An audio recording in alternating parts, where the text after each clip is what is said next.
What is up, A to Z Sports? We are live here on a Wednesday morning. Got a great show for you here today. Sam Phelan alongside Jack Gentry talking about, that word that gets thrown out so frequently here in sports. But the allegations already coming after T'Vondre Sweat.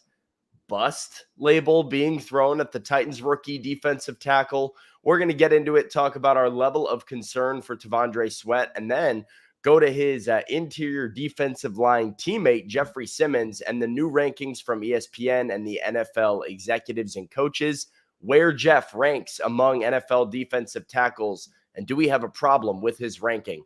Good show, great conversation today. Jack, welcome in on a Wednesday, our second time here in the pocket, you and me this week. So welcome in, tell the folks what to do.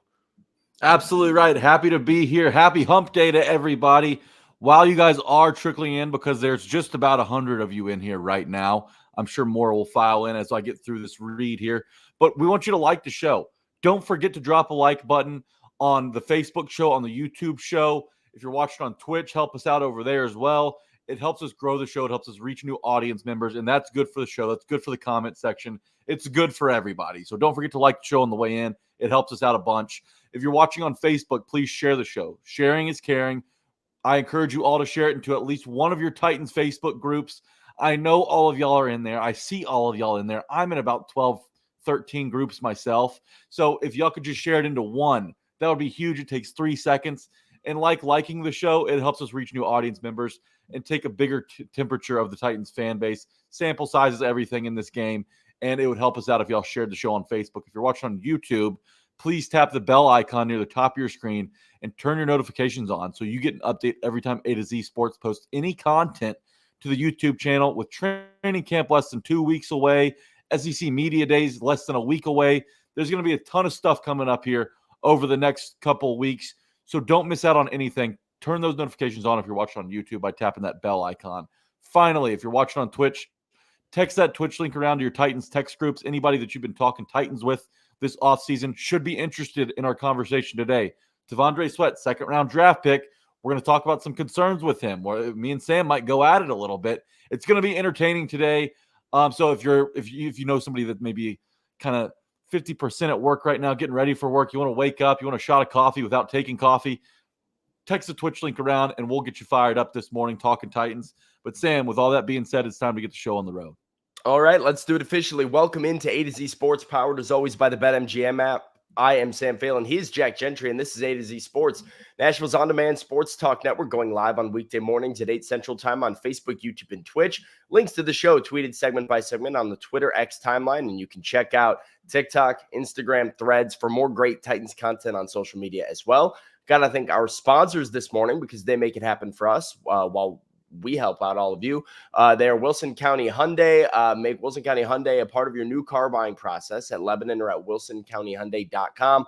Farm Bureau Health Plans, better coverage, better rates, better service. Learn more about a plan for you at fbhp.com/ATOZ. And the Bone and Joint Institute, the region's destination for comprehensive orthopedic and sports medicine care. Schedule that appointment at boneandjointtn.org. All right, Jack. It is time to talk to T'Vondre Sweat, who has kind of flown under the radar here over the past few months, mainly because he wasn't really showing face at a lot of the OTAs and stuff. We just didn't see him. We haven't seen what T'Vondre Sweat looks like in a Titans uniform or see him on the practice field. So I think some of the conversation about Sweat has died down. But, there's no real avoiding this. T'Vondre Sweat was a controversial draft pick for the Titans. Some people, like me, were banging the drum and loved it the second that it happened. There were people that said, I've got him completely off my draft board entirely. And so this has sort of subsided, but now is starting to bubble again, because I do want to play a little bit of a clip here, which is the basis of our conversation this morning, from NFL draft analyst Dane Brugler. Was on with Our Buck Rising talking about the Titans defensive tackle, T'Vondre Sweat. So let's get right into the clip. Didn't love the opportunity cost situation that they may have had with Sweat at the pick that they took him at. T'Vondre Sweat was one of the wild cards of the draft. He really was, because everything that you just mentioned, he has For a guy that's 360 some pounds, for him to be able to move like he can, it's just there's only so much you can do if you're a center or a blocker trying to slow him down. But it all comes down to, can you trust him? And that's something that there's several red flags. You go back to on and off the field. He was a fifth-year senior. His first 4 years at Texas combined, he had a grand total of 9.5 tackles for loss. So single-digit tackles for loss. Why not the production until your fifth and final year? Why did it take 5 years for you to kind of get your act together? I mean, he was open with scouts that he maybe was kind of enjoying the college life a little too much as an underclassman with the Longhorns. And that was something that scouts talked about often, about how off the field, he loved the party. It was a part of what he did. And throughout the draft process, T'Vondre Sweat, when he was meeting with teams and talking with scouts, he did a lot to kind of convince teams that, hey, I'm ready to be a professional. I've turned over a new leaf and I'm kind of matured. But then 2 weeks or 3 weeks before the draft, he gets a DWI. And it's like, okay, is this guy just telling us what we want to hear? Or, is this just a blip on his development trajectory? I mean, there's all these red flags with a guy like this who's so talented that every team looked at him very differently. He was off a lot of boards around the league. Other teams thought, okay, if he gets to, let's say, the 4th round, we'll feel comfortable drafting him there. There's no way to be sure if the Titans don't draft him in the 2nd round. Would he even still be there in the 3rd round? Or were there other teams ready to take him in the 2nd round? We'll never know for sure how that would play out. But we do know that it is certainly a risk to take a T'Vondre Sweat where they took him. So there you go. There's the Athletics' Dane Brugler on with Buck Rising on 104.5 The Zone. Jack, you've heard kind of all of those concerns before, but I guess quick thoughts on what Dane brings up just off the jump about the concerns with T'Vondre Sweat and the lack of production early in his college career, some of the potential off the field concerns, and the statement that he made, which is it all comes down to you can't trust him. Your big thoughts on that off the jump. Yeah, well, the thing with T'Vondre Sweat that a lot of people tend to forget, because, he was pushing like 390 pounds in the college football playoff. He actually came into college undersized. I mean, he was a hooper in high school. So he had to put on weight early on in college. I imagine that played a part, maybe not, a major part, but it had to have played a part in his development and kind of getting him up to speed in those early seasons in college. But look, hey, I get it. The production, it took a while to come around. That being said, he got there. He ended up winning the Outland Trophy last year. And that goes to the best interior lineman, not the best interior defensive lineman, the best interior lineman in college football. And Sam, let me real quick read off a few names. Some of the I'll go last 5 defensive winners of the Outland Trophy in college. Jordan Davis, Quinnen Williams, Ed Oliver, Aaron Donald, and Ndamukong Suh. The hit rate is pretty good, and you go all the way back to 2000. You got Glenn Dorsey, Ryan Long, John Henderson, as I pander to the Vols a little bit. So the hit rate's pretty high for these Outland Trophy winners on the defensive side of the football. I get it. It took them a while to find that, ceiling and kind of, earn that Outland Trophy status, that 2nd round label and everything. But he did get there. And I think that one thing he's going to have in the pros that he didn't necessarily have at Texas is a mentor in Jeffery Simmons. I mean, we've heard Jeffery Simmons kind of take a leadership role in the locker room. You remember when Tierre Tart was having some locker room issues, and Jeffery Simmons had no problem, kind of taking a veiled shot at him through the media. Some guys, need to be here early. Some guys need to work harder. To be fair, it didn't help Tierre Tart. No, I mean, those issues continued despite Jeff giving his best efforts towards it. So you're right, but he is willing to hold players accountable, which is what T'Vondre Sweat clearly needs. Because if you're blowing up to 390 pounds around in the biggest game of your college career, then you need a little help on that front. And he did miss all of minicamp. So look, I get the concerns you have with T'Vondre Sweat, the off the field stuff, but we're talking about an Outland Trophy winner. I just want to see him on the field. And with those concerns and those red flags he had coming into the draft, him not participating in minicamp whatsoever, that hasn't really done a whole lot to quiet those concerns. Yeah, I mean, it is this time of year it's dangerous for rookies because if a guy's not out there, it's easy to overreact. It's easy to blow up every little thing. And right now, T'Vondre Sweat, like you said, has all of these concerns that will follow him naturally. Concerns about what he's doing off the field and how motivated he is, concerns about his weight and his ability to stay conditioned. And it's also fresh and top of mind for Titans fans because conditioning was a thing with Treylon Burks just 2 years ago when he was a rookie, and you didn't see him for a period of time. And you said, is this conditioning an issue? And the Titans told you, no, it's not. Don't worry. It's fine. And it hasn't really worked. It hasn't gone like Titans fans hoped and thought it might at first. So I think it's still very fresh, but I would caution everybody to apply some of their fears and their bad memories of like the Treylon Burks situation to a different player. Because at the end of the day, it's apples to oranges, two different guys, two different positions, two different situations.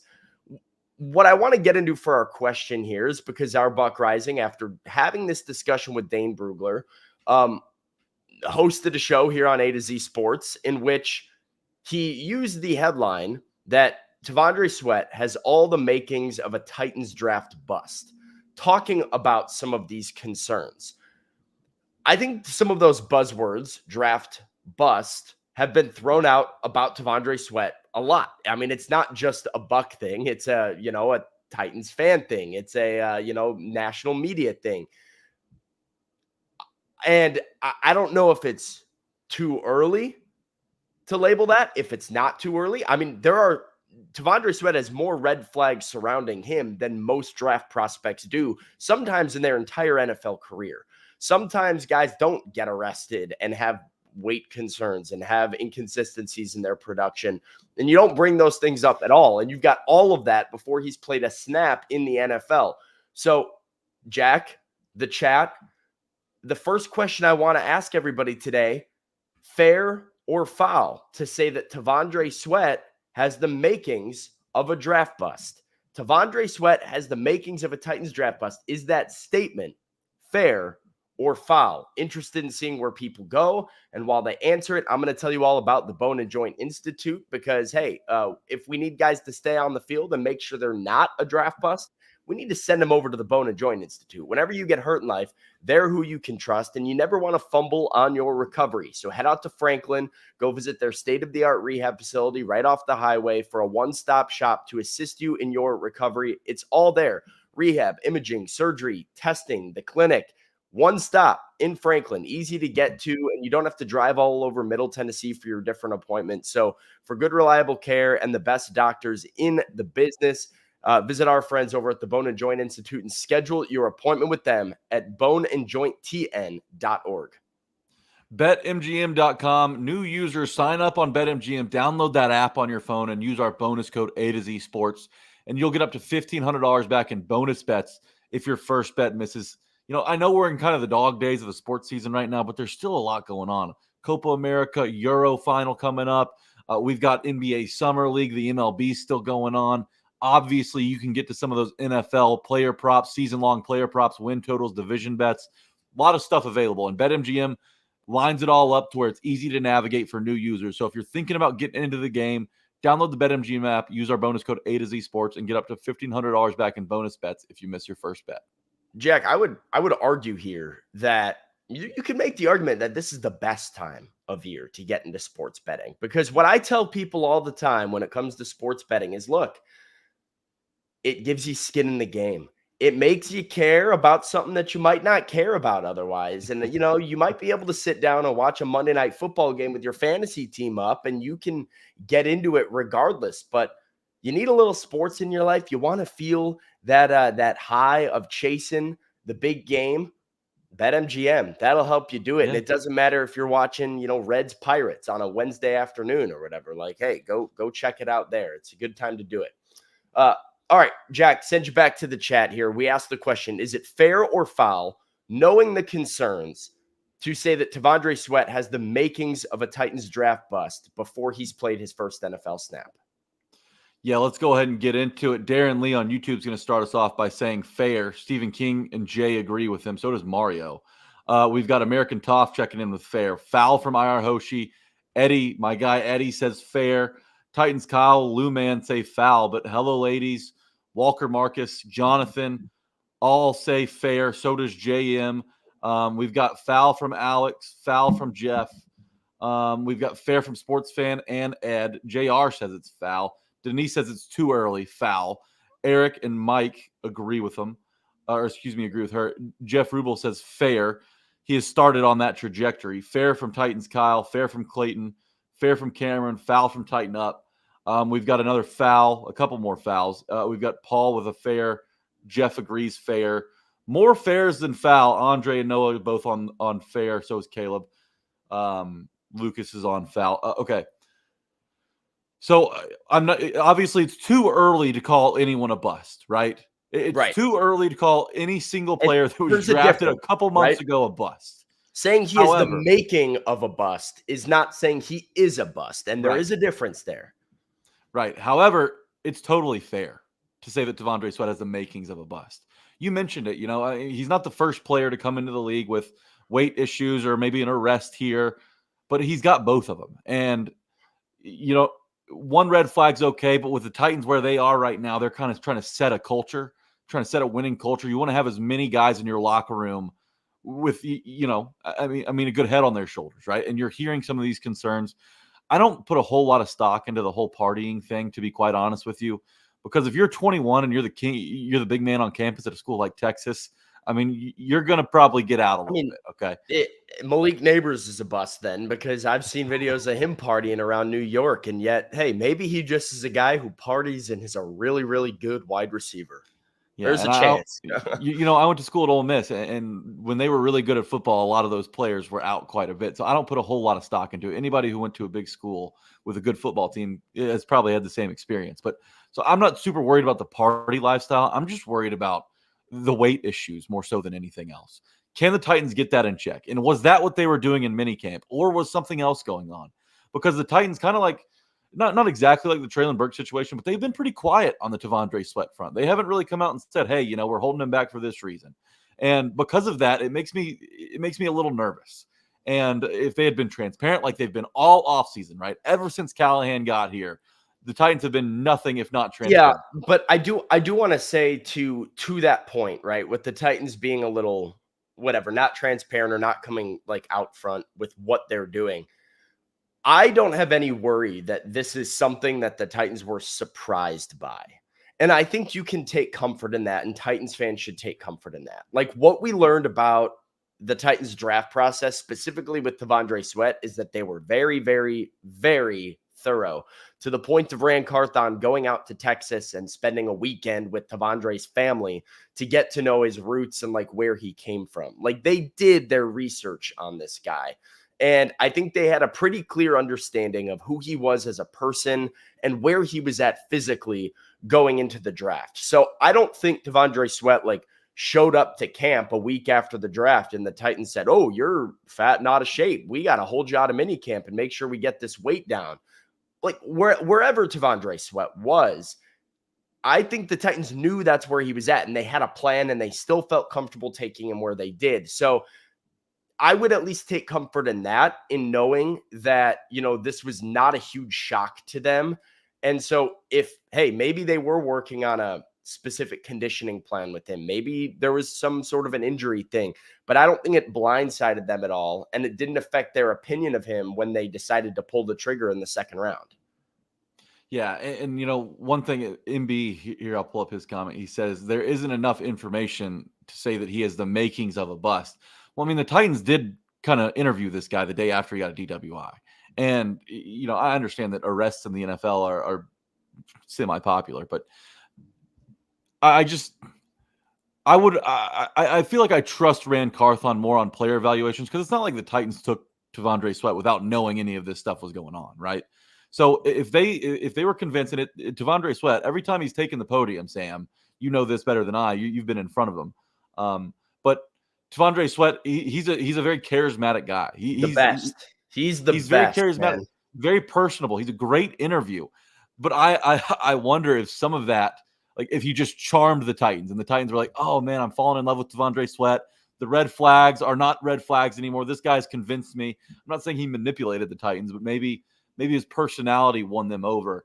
But at the same time, you got to trust who's in the building. You got to trust Tracy Rocker, or excuse me, you got to trust really the coaching staff on the defensive side of the football, Denard Wilson included. Yeah, Rocker for sure, though. Like Tracy Rocker's Rocker going to be is very influential. he gets his defensive line coach at Texas gets a ton of credit for developing Sweat and developing some of the guys over there. But, Tracy Rocker also going to have a role in this young man's development as he gets into the NFL. So Denard Wilson, Brian Callahan, even just as a head coach, and Rand Carthon as a person in his life and a voice, and Tracy Rocker as his position coach. Absolutely.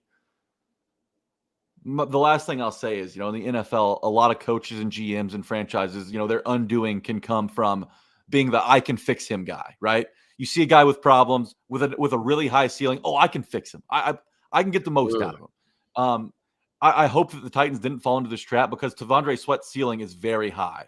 And I mean, pairing him next to Jeffery Simmons, the damage that those two can do inside is something you dream about, right? But I just hope that Rand Carthon early, first-time GM, I hope that he didn't, Denard Wilson, first-time defensive coordinator, I hope that they didn't fall into the trap of, I can fix him and turn him into, this passion project that ends up, obviously putting a feather in Rand Carthon's hat if Sweat works out. But is it fair to say he is the makings of a bust? Sure. He's got more flags than I would prefer. More red flags than I would prefer, I should say. See, I think all the reasons that we've brought up here and all the points we've discussed is why, for me, it's foul to say this at this point, because I don't think T'Vondre Sweat has done anything to make you feel this way. He made a mistake ahead of the draft with the DUI incident. It was an arrest. It was a bad moment. And the Titans have done their due diligence and their investigation to determine whether or not this was a character flaw or a flash in the pan bad decision. And I think based on the fact that they drafted him, they've come to the conclusion that this was a bad decision made by a good guy and a good kid. As far as some of the production concerns, when you talk about, hey, why was he not productive earlier in his Texas career? I think you brought it up very astutely at the beginning, Jack, which is, how about the fact that he gained over 100 pounds, which makes him a better football player, the fact that he is heavier, because T'Vondre Sweat now takes up 2 run gaps just by standing there. He takes up multiple blockers. He's able to take a block one-on-one and just shove the guy to the side, and impossible to block one-on-one. He got more dominant the more he gained weight, the more that he got comfortable. And by the way, while everybody drafted Byron Murphy in the first round, Byron Murphy wasn't the Outland Trophy winner. Byron Murphy wasn't the Pac-12 Defensive Player of the Year. That title belonged to T'Vondre Sweat. So I think if you judged any draft prospect by what they did early in their college career and made, there's a lot of guys that break out in the 1 year before they go to the NFL, and that's just the player that they became. So I don't think that's fair to think that because he wasn't productive as a freshman or sophomore at Texas, that he's not going to be a really successful NFL defensive tackle. He's a different player than he was then. And then, like I said, with the character concerns, I'm not all that worried about it if the Titans aren't all that worried about it. And until we have a reason to believe as an NFL player and as a Tennessee Titan, T'Vondre Sweat isn't living up to the expectation, I'm not ready to say that he has all the makings of a draft bust, because you could just as easily say, and I will say, he's got all the makings of a perennial All-Pro as well. And, I think that that's the thing with T'Vondre Sweat, is that the ceiling is very high and there is concerns that the floor could be very low. But this to me is just, it's out of hand. And I don't think it's fair to him, the prospect, to, nitpick and find different reasons to, knock him down like this. I don't think this is fair. I hear you. And defensive tackle, the thing about him, being a late bloomer, I mean, is defensive tackle not one of the most difficult positions to dominate in? Consistently coming onto the scene in college. Oh, yeah. You gotta really put on weight. You got to figure out technique. You're going up against some of the biggest guys in college, strongest guys in college football. it's going to take a while for you to be able to dominate that position. And it did for T'Vondre Sweat. You know who else it did? Albert Haynesworth. It took him 6 years in the NFL to really catch on. And then he finished in the top 4 in the Defensive Player of the Year voting, back-to-back seasons with the Titans, earned that huge contract with Washington, and did flame out eventually. But Albert Haynesworth had some of the same red flags as T'Vondre Sweat. However, he gave you 2 elite seasons on the inside for the Tennessee Titans in pivotal years in 07 and 08, part of that chain gang team where the defensive line was just tearing everybody up. So, look, I understand why people are a little hesitant because of the Isaiah Wilson, because of the Treylon Burks, because of the Albert Haynesworth, kind of all those 3 guys grouped together. But until we have a bigger sample size of T'Vondre Sweat, being actually out there, I'm not going to really press the panic button. I think it's too early to press the panic button. But those red flags, you still have to keep an eye on. Yeah, I also think, where he's drafted to me also kind of matters. The fact that this is a second round pick and not like a top 10 talent that we're talking about. The fact that, the red flags that you have with T'Vondre Sweat are the reason he was not drafted in the first round. And it's a reason that his value fell a little bit. But I don't think, I think, knowing the player that he is, knowing the upside that he is and what he can be, balancing and weighing that with some of your concerns, I think got the Titans good value. And that's where I'm at with it, right? I haven't seen him. I've seen a couple of comments about has anybody seen him? I have not seen him. I don't know what he looks like. I don't know what his weight is at. All I have to go off of is what I have to go off of the moment the Titans drafted him. And listening to what Rand Carthon and Brian Callahan had to say about him after they drafted him. And that's all positive. I was in on the pick then. I'm in on the pick now. And, until I have a reason to actually judge this man's NFL career, I'm not going to make comments or labels assigning to him about his NFL career being a bust career, having the makings of a bust. You could make the argument that every prospect has the makings of a star and the makings of a bust. Like if we wanted to, Jack, we could sit down and take the first overall pick, Caleb Williams, and point out all these different issues and say he's got all the makings of a draft bust. Yeah, but maybe he's just awesome. And that's a real possibility too. And the truth of the matter is we're not really going to know until we start to see him play in training camp and preseason games and in regular season games. And even then, there is risk with prospects. There is risk with prospects. First overall, second round, Mr. Irrelevant, doesn't matter. There is risk here. And so it's about weighing those risks. Yeah, Andre Bunting does have a good point, though, because you mentioned he was a second-round pick. But there was a lot of pressure on Rand Carthon, there still is, to get this thing right because you didn't have a third-round pick. And you had a crack on the defensive line with Danico Autry departing this offseason. So even though he was a second-round pick, this is a high-pressure second-round pick. And the Titans really should hope to get this right because of all the money they've invested in Big Jeff, all the money they paid Harold Landry. So if T'Vondre Sweat pans out, that's going to be a massive win for the Titans, obviously. But if he can't stay on the field, if the weight issues are continuing to be problematic, then you've got a real issue. And how long of a leash do you give him then? Look, these are all conversations that we'll have if this issue does prop up in the regular season. But right now, it's hard to judge him one way or another. You just have to accept the red flags for what they are while also taking into account Outland Trophy status. Man, you heard those names I read off earlier. Those aren't there are no slouches on that list. Hey, NFL.com had him as the second defensive tackle in the class going into the draft. So, high praise. And certainly when you win the Outland Trophy, it's high praise, an elite company to join in a very, very elite group.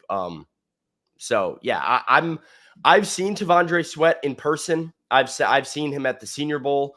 I've seen him very briefly at the NFL Combine.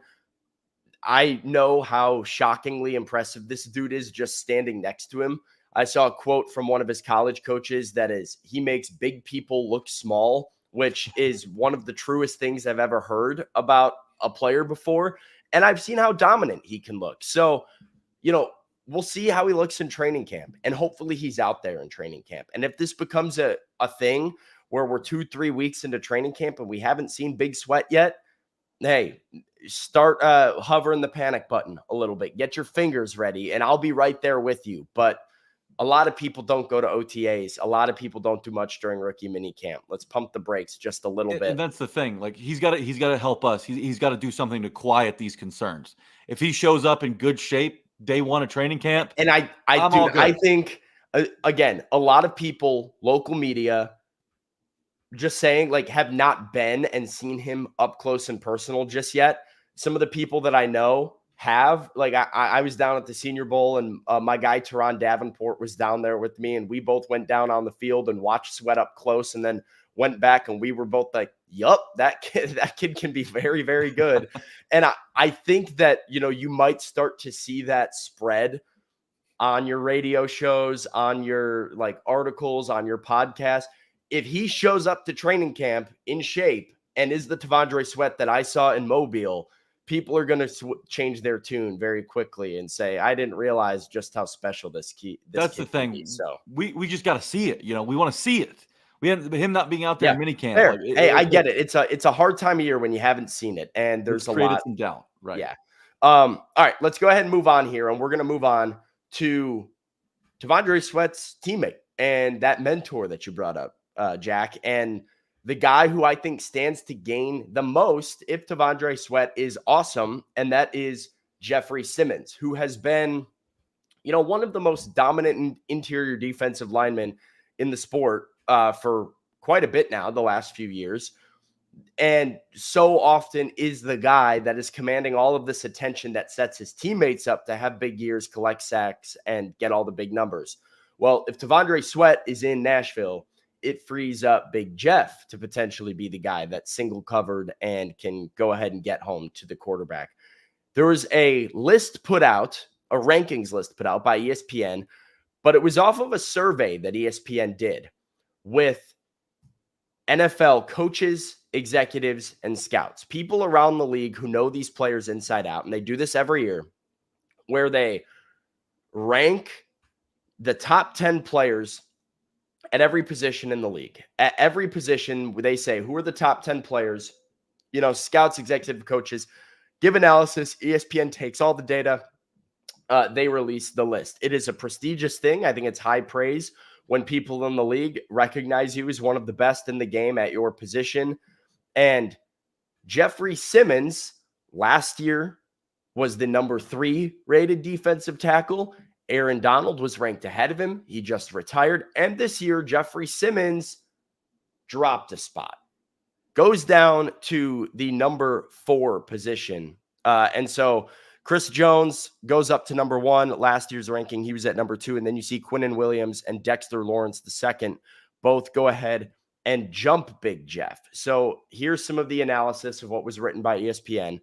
Simmons is an eye test player. Stats are not always gaudy, but coaches and scouts know that he wrecks game plans. Quote from a head scout with an NFL team says he's when he's focused and set out to make a lot of plays, he's pretty much unblockable. I think he'll have a big year similar to Justin Madubuike in that same Baltimore scheme last year. His power is probably the best in the league. I don't think he's played his best recently, though. Simmons' 37% run-stop win rate was impressive. 21.5 sacks over the past 3 seasons, ranked 7th among defensive tackles. So, Jack, I don't think anybody kind of would be super surprised that Jeff dropped, I guess. I mean, I think he's still a top 3 defensive tackle. You probably think he's a top 3 defensive tackle. Most of the chat would think he was a top 3 defensive tackle. And yet here he is getting jumped by Quinnen Williams and by Dexter Lawrence. I looked into some of the numbers on both of those guys, and it's not like their numbers are more impressive than Jeff's either. And so I want to ask the question this morning. What do you think is the biggest reason behind Jeffery Simmons dropping in the rankings? Let's put on our investigator caps here. Why did Big Jeff drop? Because with Aaron Donald retiring, you would think, hey, Big Jeff is going to elevate his game, take it to the next level here, but, and potentially climb in these rankings. But he falls 1 spot. So why did Big Jeff drop, and why was he jumped by 2 players in this year's NFL defensive tackle rankings? Can't wait for this conversation. I cannot wait for it. So while you guys sound off in the comments there, I'm going to tell you about our friends over at Farm Bureau Health Plans. Farm Bureau Health Plans, better rates, better coverage, better service. Learn more about a plan for you at fbhp.com/ATOZ. Farm Bureau Health Plans has been serving Tennesseans for over 75 years. And while a lot has changed in Tennessee over those years, some things have stayed the same, like FBHP. They've always valued personal relationships, especially when it comes to good health and good service. You can plan on Farm Bureau Health Plans for health, dental, and vision. So for better rates, better coverage, and better service, go to fbhp.com/ATOZ or walk into one of their 200 plus locations across the state. That's fbhp.com/ATOZ. BetMGM.com. Download the app. New users plug in our bonus code when you sign up, A to Z Sports, and you'll get up to $1,500 back in bonus bets if your first bet misses. Sam was talking about it earlier. You want to get some skin in the game, now's a good time to do it. You want to put down a college football win total prop bet or an NFL season-long prop bet, now's the time to do it. Get in early. Get in before the lines move and the public throws all the money all over the place. So now's the time to do it. Sign up with BetMGM if you're looking to change sports books or you're just looking to dip your toes into the water in general. Download the app, use our bonus code A to Z Sports upon sign up, and get up to $1,500 back in bonus bets if your first bet misses. All right, we asked the question, what do you think the biggest reason is behind Jeffery Simmons being jumped by two players? Again, we'll throw it up here. Here's the rankings. Here's the top four. Big Jeff was number 3 last year. Aaron Donald no longer in the conversation, but Quinnen Williams and Dexter Lawrence leapfrog the Titans defensive tackle. Why? Jack, what's the chat saying? Lou Man says fame. Darren Lee says his numbers. Denise says it's an injury issue, and Darius agrees with her. Eric says injured last year. Lawrence is really, really good run stopper. Okay, we got small market, injured. He's a Titan, small market. Jeffery Simmons was not healthy last year. Injuries. 6-11 record. Titans haters, small market. He is a Titan. So a lot of the small market and bad team stuff. D-line hasn't been great the last 2 seasons. Record, injury, market, pick one. Ty Kendrick listing all the options. Injury, not a full season. Look at some of the names above Simmons. Big market. Sam, I want you to pull those names up one more time.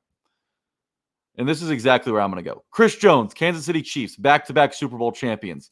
New York, Quinnen Williams. New York, Dexter Lawrence. Jeffery Simmons is not playing in a New York market. He's not getting the attention. And sure, the injury issues last year may have popped up, but it's a small market and team success thing for me. The guys in front of them are all playing in massive markets. Whether the Giants or Jets are good, doesn't matter. They're always on national. I was going to say team success. Like, I can't get on the record thing because you're looking at 2 teams that had just as bad of a year as the Titans last year than the Jets and Giants. So I don't think that's a reason why he got jumped by these dudes. But I do believe it's marketability. And I think that we've seen Jeffery Simmons go out this offseason and do a nice little media tour, right? Rich Eisen, he's now becoming a player that's heard from more. You're not just seeing him on Sundays. You're hearing him in the offseason on podcasts and radio shows. And it's great because his personality is able to shine through on those things. But I've got so much beef right now, Sam, with Dexter Lawrence being in front of Jeffery Simmons. Look, I get it. Dexter Lawrence I agree real quick. I'll just say, like, I can take the Quinnen Williams. I think Quinnen Williams is a dog, and they're probably pretty close. Like, if you ask me, would I rather have Quinnen Williams or Jeffery Simmons, I could probably flip a coin, and I'm cool with either. But I'm taking Jeff over Dexter Lawrence. Yeah, that one's easy to me. So that's a crazy big jump. And by the way, let's just also give some attention to this.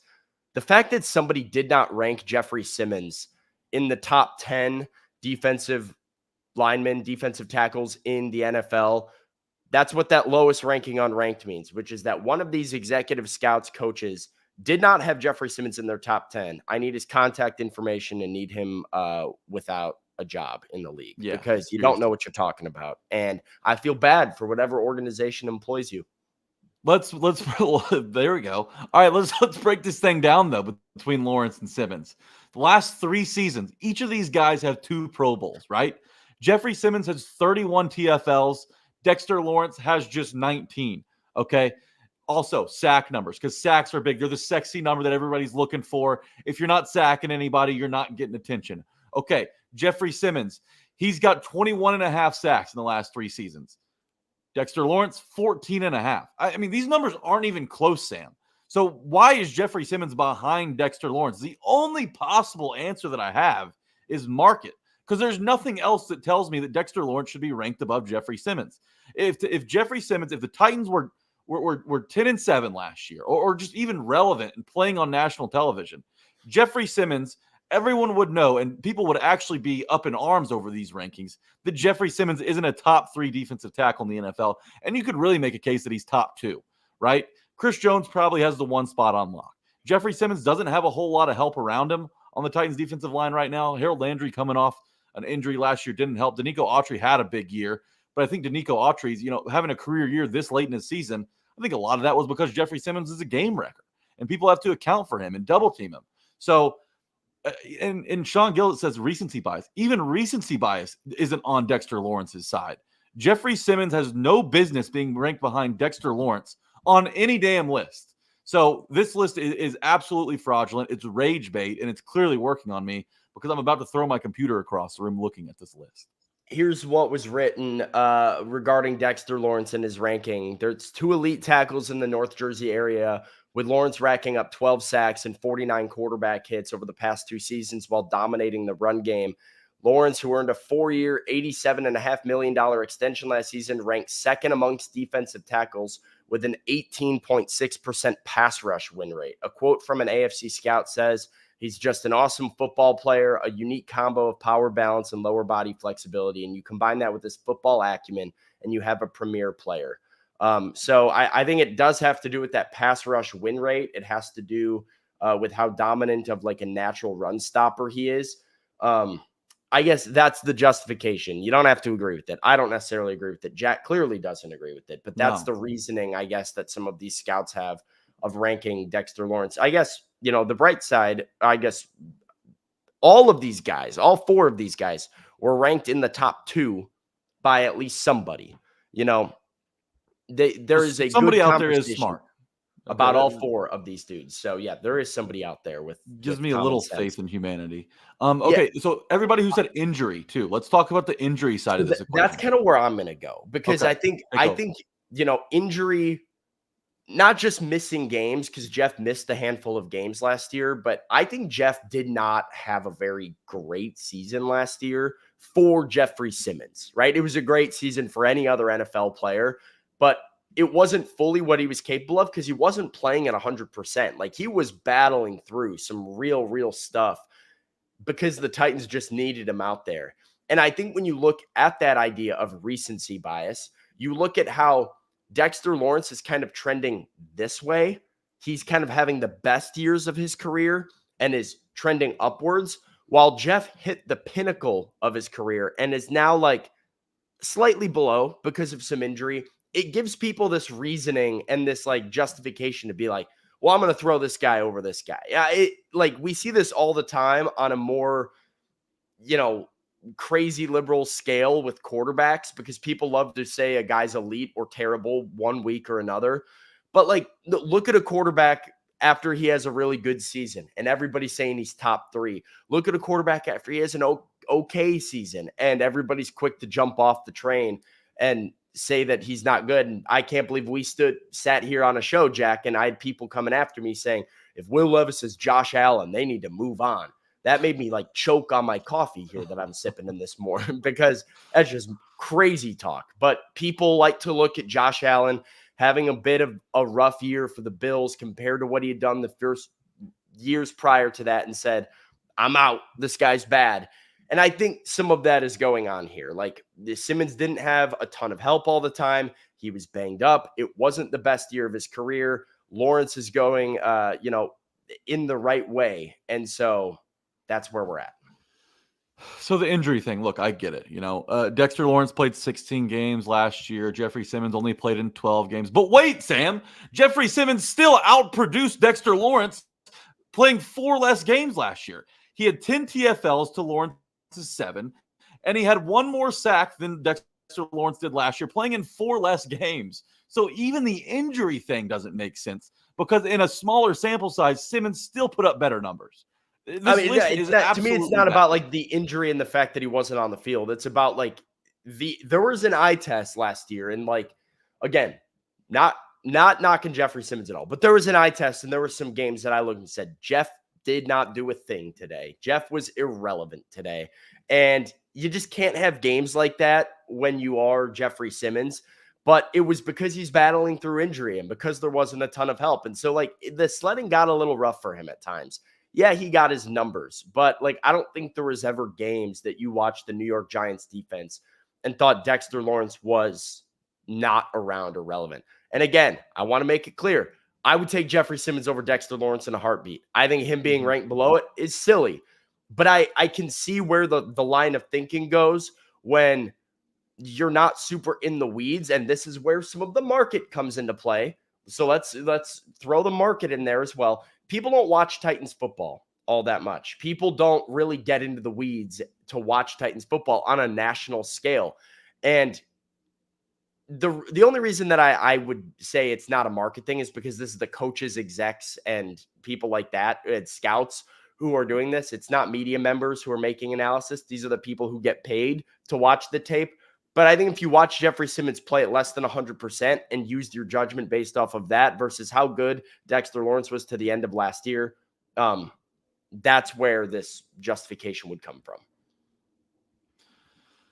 I was gonna say I hear you, but like I don't agree with this list. I feel like some of these scouts probably had a really high grade on Dexter Lawrence and maybe are still kind of factoring in how far he can climb in terms of his ceiling.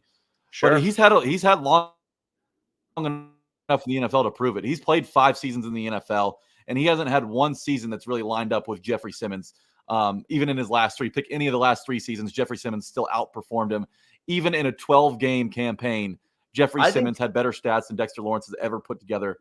It's just mind-blowing how he's not getting the respect he deserves.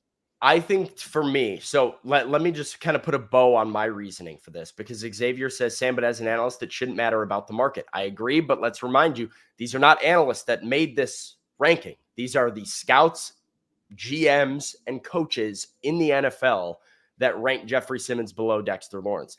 So the question was, why, right? And I think it comes down to that injury factor and, most importantly, defensive dominance and defensive success. I think as a scout, executive, or coach, right, you can watch the tape and understand Jeffery Simmons is a dog. Dude is a baller. Like, you watch it, you understand that he wrecks game plans, like that analysis said. But you remember that the New York Jets and New York Giants had some nasty defenses, that their defenses got after it and that they were difficult to play against. And so as a scout, GM, coach, whatever, I look back on those days and I say, hey, that was a nasty defense. And I think you credit Dexter Lawrence or Quinnen Williams as being the face of what gave you all kinds of trouble.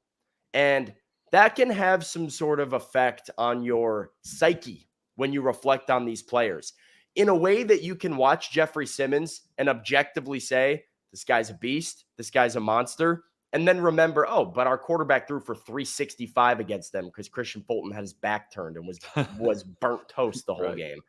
You know, and you don't necessarily remember hardship going against that Titans defense the way that you do the Jets, the Giants, the Kansas City Chiefs, some of the better defenses in the league.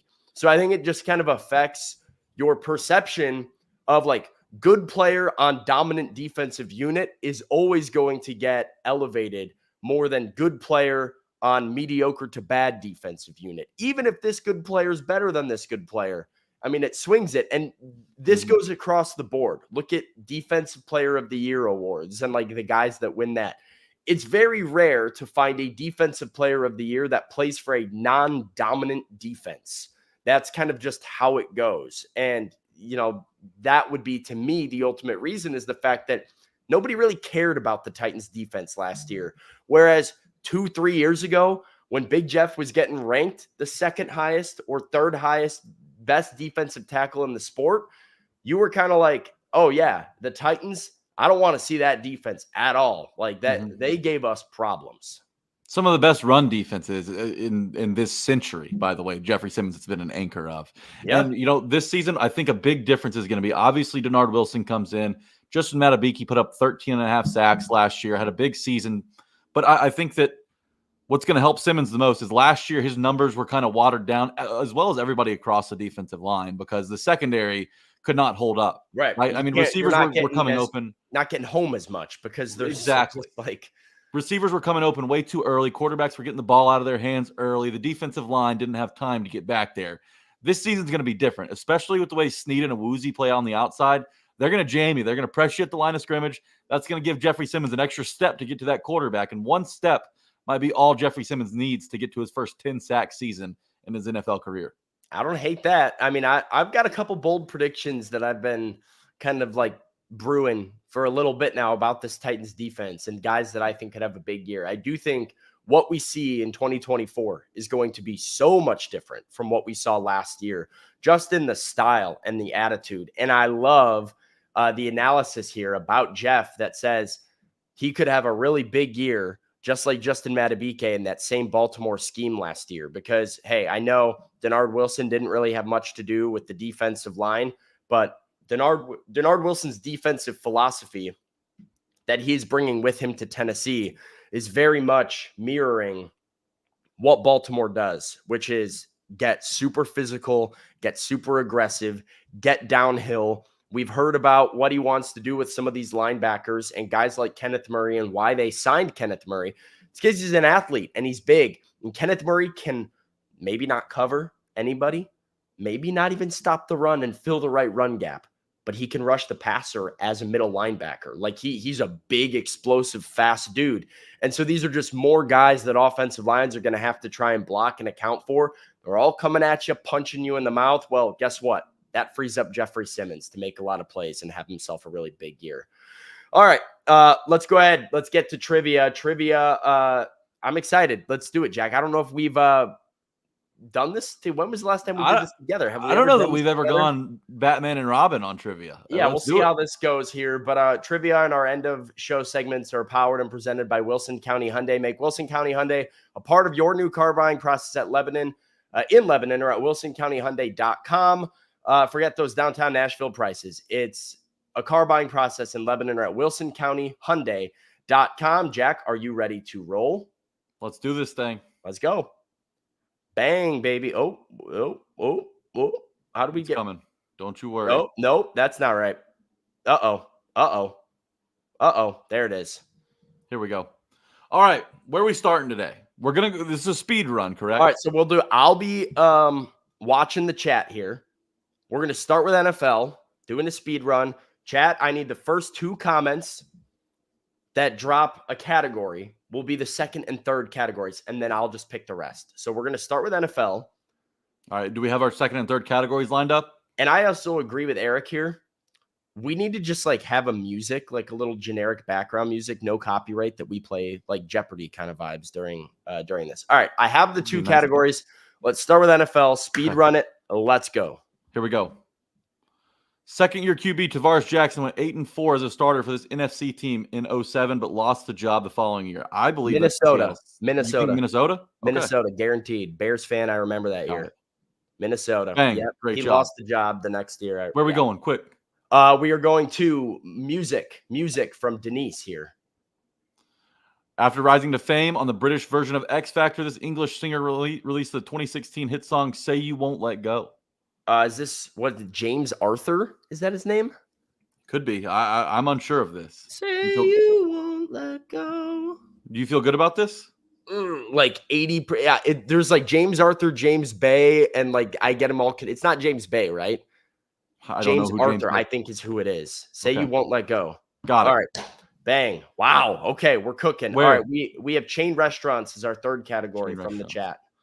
At what major fast food chain can you get curly fries, a buffalo chicken slider, a Jamocha shake, and mozzarella sticks? No idea, but let's go. Is that Arby's or Hardee's?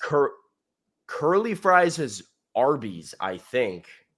I don't know. I don't go to either one of those spots, but I'll trust you. I don't either. Chat's saying Arby's. Chat is on Arby's. Okay. Arby's. We got it. All right, let's do it. All right, let's go geography. We're cooking. Used on state license plates, what U.S. state is known as the Bluegrass State? I think that's pretty easy for everybody down here. Okay. Television. I don't care. Yeah, pick a random one. Okay. I'm going rogue from here on out. Before Big Little Lies and Succession, Alexander Skarsgård had a major supporting role in this HBO series from 2008 to 2014. Oh man, I'm not gonna get that. I don't know this one either. Yeah, this is going to be not, a chat answer. I'm not in the HBO shows, so chat, we need you. Come through, chat. American Tough says it's True Blood. Let's see if we get another comment here. Yep, True Blood. Well, that's what we're getting. Good job, Shout out American to Tough. Tough. All right, let's go mashup. Mashup? Okay. 2 celebrities here. Holy. Zoom in real quick. Okay, that's Bryce Dallas Howard on the inside. I don't even know who that is. Very vascular forehead, though. Bryce Dallas Howard is the inside. I think. Ooh, is that? That's a woman on the inside. Yeah, that's Bryce Dallas Howard. That's her name. Oh, okay. Is that Frankie Muniz? You think his hair's thinned? Could be. Frankie Muniz, Bryce Dallas Howard. I know it's Bryce Dallas Howard. I don't know the out. That's could be anybody on the outside, but that's the only. What's the chat? Is the chat chiming in? Pee Wee DeGeneres is what we have in the chat, but I don't think that's going to be correct at all because that's not a person. People are saying Muniz. David Brown says Muniz. People are saying Muniz. Okay. All right, Frankie Muniz. Got it. Let's go. Okay, we got to go quickly. We're at 3 minutes. We're going to movie. Go. 37% Rotten Tomatoes. Seth Rogen and Barbara Streisand play mother and son in this 2012 road comedy film. Guilt Trip. The Guilt Trip. I got that one. There we go. Okay. Money. All right. Golf. I'm 1997 PGA Championship and U.S. Ryder Cup captain in both 2012 and 2016. I have no clue. Clue. Me neither. All right, chat, come give us the golf answer. If you know this one, we're gonna move on. We'll come back. We got to try. Furyk? Could it be Furyk? I don't know. I am not helpful whatsoever. We'll come back to it. Celtics playoff appearances in 2015 and 2016. Evan Turner signed a 4-year, $70 million deal with the Portland Trailblazers. Yes. Yeah, that's right. Good job. Okay, back to the golf. I'm getting Daly. John Daly. No way he was a Ryder Cup captain. Davis Love, Tiger Woods. But Tiger feels too easy. Tigers, yeah, I don't think it's Tiger. I don't know who Davis Love is. I feel like I've heard the name. I've heard the name before, but sounds like a quarterback. Is there anybody who knows it? Or are we having any double answers? Says Justin something. Matt says Davis Love as well. We've got Jack, but I don't think that this is Jack. Let's go Davis Love. All right. And we got it. 425. All right, I knocked my mic. That might have been loud. All right, 425 is not bad. Not bad. Shout out. Who got Davis Love? That Billy and Matt. Shout out, and Mark here. Shout out to you guys. Nice. Yeah. Good round, everybody.